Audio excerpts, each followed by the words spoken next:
This tutorial is designed to get you quickly up and running, recording your guitar together with a backing track using Audacity, which is a free open source digital audio workstation program. It can be downloaded from audacityteam.org. Before we dive into the software, let's take a look at a couple different ways to get the guitar signal to the computer for recording. Very common way to do this is using a digital amp that has a USB output to a computer. And this generally is going to be an amp like a Spark by Positive Grid or Line 6, Fender Mustang series, and there are tons and tons of other ones that do essentially the same thing. But these are amps that will have a USB connection to a computer and are capable of outputting the signal to the computer.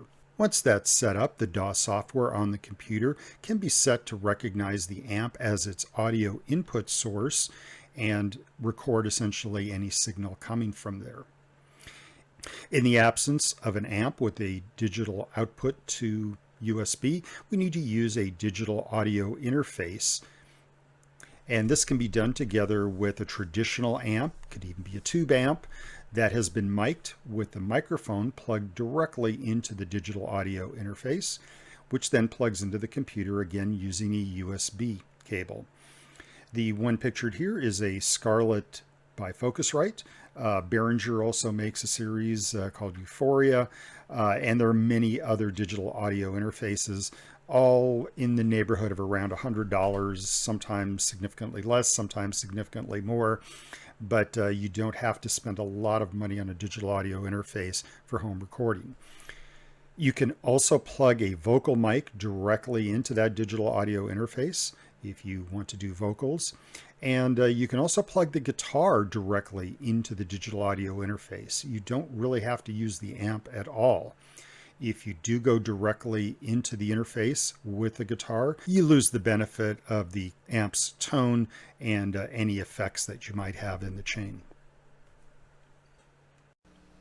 Once the software is downloaded and installed and we've determined how we're going to capture our signal, we can go ahead and go into Audacity and set up our initial preferences. This is pretty quick and easy to do, but there are just a couple things that if you don't do in advance can definitely trip you up down the line. First, we'll start by going to Edit Preferences on the main menu. On the Preferences screen, we're going to go to the Recording option, and under Recording, we want to make sure that Play Other Tracks While Recording, parenthetically annotated as overdub, is checked on.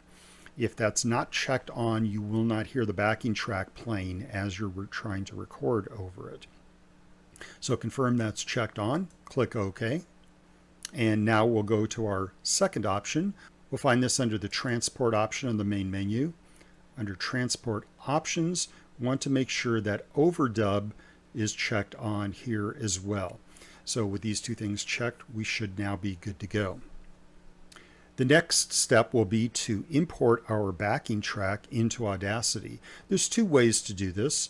We can go up to File, Import, Audio, and select from here. Just go browse for it on our computer, select it, and import it, and it will import any MP3 files. An alternate shortcut method of doing that is actually just by doing a drag and drop. So here I have a folder with my BGU Live backing tracks, and I'm going to use my Stormy Monday MP3 file, which is my backing track for Stormy Monday. And all I really need to do is click on it, select it, and just drag it right into Audacity. It'll automatically import. Once it's imported, we're actually good to go. We can start recording right away. Now, the first thing we'll do is to add a track that we'll record into. So I'm going to select Add New Mono Track. And this track here will be my guitar track. I'm going to click in it to select it. And when I start recording, this is the track that will get recorded into. For purposes of this example, I'm going to be using my Ibanez AS73 semi-hollow body plugged into a Sonic Cake Twiggy Blues multi-effects pedal, and that's just so that I can add a little bit of compression, reverb, and overdrive to give it a little bit warmer sound. And then from there directly into my Behringer Euphoria 204 HD digital audio interface. Again, I could actually bypass the effects pedal completely and just plug directly into the digital audio interface, and it'll work just fine, just a drier sound. Finally, one more thing to do before recording, and that is to make sure that the playback and recording devices are set properly in Audacity. We do that under the audio setup option on the menu. First, we'll set the recording device, and of the various options, the one we want here will be the digital audio interface, which is the Behringer UMC 204 HD. And it has two inputs, and it has selected both of them here for input, which is just fine for our purposes. Next, we have the playback device. Here there are a couple of options. The playback device could be the computer sound card, or in this case, it already selected to output back through the Behringer digital audio interface. So I can plug my headphones into the Behringer and monitor as I'm playing, recording, and listening to that backing track being played during the recording process, or I could do through the computer sound card. Once the audio setup is complete, we're ready to record. The only thing left to do is to make sure that the recording track is selected. In this case, it's set to audio 1. We can actually rename that if we'd like. Something a little bit more obvious. And now just press the record button to begin.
Now that's essentially all you really need to do to create a recording in Audacity.